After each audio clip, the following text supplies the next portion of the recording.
কেউ আছে ধূমপান করে, আহা ধূমপান করে কি লাভ, পেট ভরে, মিঠে লাগে, টক লাগে, স্বাস্থ্য ভালো হয়, টাকা পয়সার উন্নতি হয়, মুখের মধ্যে সুগন্ধি আসে, তো ধূমপান করলে কি হয়? গোল্ডলি ব্যাগটা আমরা ছোটকালে ছিল 2 টাকা, এখন নাকি 12 টাকা, নাকি আরো বাড়ছে 15। আমরা যখন ছোট ছিলাম ওই সময় 2 টাকা ছিল, আর এখন 15 টাকা হয়ে গেছে। দেখেন ধরায় 2-3 মিনিটের মধ্যে শেষ, 15 টাকা শেষ। পাইলো কি? পাইলো এই যে ক্যান্সারের দিকে আগাইলো, ক্যান্সারের দিকে আগাইলো, এরপরে তারপরে বড় বড় রোগীর দিকে আগাইলো। ক্ষতি আর ক্ষতি, ক্ষতি আর ক্ষতি। এই জন্য আল্লাহ রস্তে যারা ধূমপান করি, কেন নিজেকে ক্ষতির দিকে ঠেলে দিবেন? ডাক্তারে যখন বলে যে লবণ খাবেন না ভাতের সাথে, তো লবণ তো ঠিকই বাদ দেওয়া হয়। আমি যখন লবণ বাদ দিছি খানা, প্রায় 6 মাস খানার স্বাদ পাই নাই। আমি অতিরিক্ত লবণ খাইতাম, প্রত্যেক লোকমায় লোকমায় লবণ নিতাম মুখের মধ্যে। লোকমা এমনি তো প্রথমে একবার লবণ দিয়া ভাত মাখতাম, এতগুলো লবণ দিয়া, পরে প্রত্যেক লোকমা জিব্বার মধ্যে একটু একটু লবণ দিতাম। তো লবণ ছাড়ার পর এত কষ্ট হয়েছে, দীর্ঘদিন আমি খানার কোনো স্বাদ পাই নাই। আলহামদুলিল্লাহ এখন ঠিক হয়ে গেছে, এখন স্বাভাবিক, এখন স্বাদ পাই। তো কষ্ট হয়েছে লবণ ছাড়তে, ভাই সাহস করে ধূমপান ছেড়ে দেই, ধূমপান ছেড়ে দেই। সাহস করে যারা এই গাঁজা গুজা খায়, এরপরে এই বাবা খায়, ইয়েবা খায়, আহা জীবন্ত বরবাদ, জীবন্ত বরবাদ। এরা মানুষের ইজ্জত পায় না, সমাজে মানুষের ইজ্জত পায় না। আমি একবার বয়ান করতে যাইতেছি, আমাদের যে চণ্ডীবে কালিকা প্রাসাদ কালীপুর বয়ান, পরে চণ্ডীবের দিয়ে যাইতেছি, দেখলাম এক লোক রাস্তায় পড়ে আছে, রাস্তার মধ্যে পড়ে রয়েছে। পরে আমার খুব মায়া লাগলো, এরকম আগে দেখি নাই। পরে জিজ্ঞেস করলাম যে কি ব্যাপারে এই লোক এভাবে রাস্তায় পড়ে রয়েছে, তার কি কেউ নাই, অসুস্থ নাকি অ্যাক্সিডেন্ট করছে, কি ব্যাপার? কয় প্রায় সময় এরকম, এখানে পড়ে থাকে, এখানে পড়ে থাকে, খায়, খাইয়া পরে ঘরে আসে, আসার পথে অনেক সময় রাস্তার মধ্যে রাত শেষ, রাস্তার মধ্যে রাত শেষ।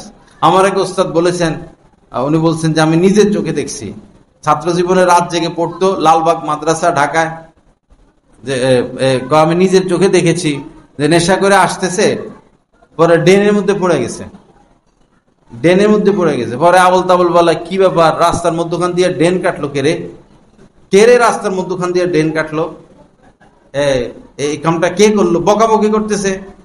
পরে ড্রেনের মধ্যে হাঁটে, এদিকে বাড়ি খায়, এদিকে বাড়ি খায়। পরে ওই একটা ধরছে, চিকা একটা, হ্যাঁ চিকা ধরা, চিকা বেশি নেশা করছে আর কি। পরে চিকা কামড়ায় কামড়ায় খাইতেছে, কয় এত মজার খাসির গোস্ত এই রাস্তার মধ্যে পাওয়া যায়, খাসির গোস্ত মনে করে খাইতেছে। মনে হয় বোতল একটা জায়গায় 2-3টা খাইয়া ফেলছিল, এই অবস্থা। বহু নেশাখোর ঘরে আসে, ঘরে আসছে পরে স্ত্রী, খবর পাইছি আমরা যে শাশুড়ি শোয়া, শাশুড়ি শোয়া, পরে শাশুড়ির উপরে স্ত্রী মনে করছে। অনেকে তো এরকমও যে যারা এই নেশা করে তাদের কাছে তাদের মেয়ে নিরাপদ না, তো তাদের কাছে তাদের, কারণ মাথা তো ঠিক নাই, মেয়েরে ধরে বসলো, ঘরে এসে স্ত্রী পাইলো না, মেয়েরে ধরে বসলো, শাশুড়ি ধরে বসলো, মাথা তো ঠিক নাই, আর এদের শরীরে শক্তি থাকে বেশি। এজন্য যারা নেশা করে এদের ঘর সংসার করতে নাই। যে পরিবারের একজনও নেশায় আক্রান্ত, তাদের সাথে আত্মীয়তা করবেন না। তাহলে আপনি মেয়ে বিবাহ দিলেন, এই পরিবারের বড় ছেলে বা ছোট ছেলে বা বাবা নেশা করে, একদিন না একদিন আপনার এই ছেলেও নেশায় আক্রান্ত হয়ে যাবে।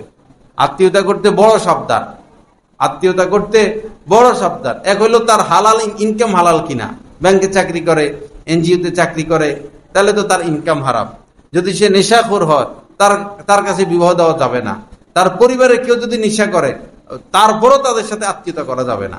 সিগারেট যারা খায়, হইতে পারে একসময় গাঁজাও খাবে। সিগারেট যারা ধূমপান করে, হতে পারে একসময় সে গাঁজাও খাবে, হতে পারে একসময় সে বাবাও খাবে। তো যে সিগারেট ধূমপান করে তার সাথে কেন আত্মীয়তা করবেন?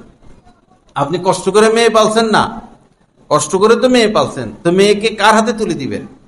মেয়েটাকে কার হাতে তুলে দিবেন? বিশেষ করে ধনী লোক পাইলে মানুষের মাথা গরম হয়ে যায়। আমেরিকা থেকে আসছে, ফ্রান্সের থেকে আসছে, এরপরে ঢাকা শহর বাড়ি, বস পাগল হয়ে যায়, বিবাহ দিয়ে দেয়। পরে শুনে যে পোলা নেশা করে, এখন তো কাঁদে, এখন বসে বসে কাঁদে। তো ওই সময় এত পাগল হয়েছেন কেন? ওই সময় এত পাগল হয়েছেন কেন? খোঁজখবর নিতেন দিন দেখতেন, বিয়ে শাদীর ক্ষেত্রে তো নবীজি বলছেন দিন দেখো। বিয়ে শাদীর ক্ষেত্রে সুন্দর বলে নাই, টাকা পয়সার কথা বলে নাই, বলছেন মেয়ে বিয়ে করবা সে যেন প্রেমময় হয়, সে যেন অধিক সন্তান প্রসবকারিণী হয়, সে যেন তার মধ্যে যেন দিন থাকে, ছেলে তার মধ্যে যেন দিন থাকে, এরপরে আত্মীয়তা করো, সুখ হবে, শান্তি হবে। এখন ছেলে হাফ প্যান্ট পরে পরে ঘুরে, কি পরে পরে ঘুরে? হাফ প্যান্ট পরে পরে ঘুরে। কখনো এদের সাথে আত্মীয়তা করবেন না, এ তো নির্লজ্জ বেহায়া। এই ছেলে তো নির্লজ্জ বেহায়া। কুল্লু ইনাইন ইয়াতারাশাউ বিমা ফিহি, একটা বোতলে কি আছে, বোতল ডাললে সেটাই বাইর হয়। বোতলে যদি দুধ থাকে ডাললে দুধ পড়বে, বোতলে যদি প্রস্রাব থাকে ডাললে দুধ পড়বে না, প্রস্রাবই পড়বে। যে তরুণ ছেলে, যুবক ছেলে এই শর্ট প্যান্ট পরে পরে রাস্তায় রাস্তায় ঘুরে, তার তো ভিতরে সমস্যা, চারিত্রিক সমস্যা, সে বেহায়া, সে গোপন পাপে লিপ্ত। যে মানুষের সামনে এভাবে উলঙ্গ হয়ে আসতে পারে, সে দরজা বন্ধ করে পুরো ল্যাংটে হয়ে যায়।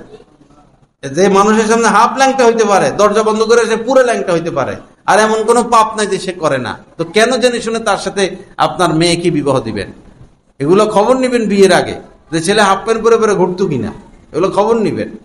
আল্লাহ পাক সহি বোঝ দান করেন, আল্লাহ পাক হেদায়েত দান করেন। বিয়ে শাদীর ক্ষেত্রে যে একবার ধরা খায় আর উদ্ধার হইতে পারে না, আজীবন কাঁদে, আজীবন কাঁদে।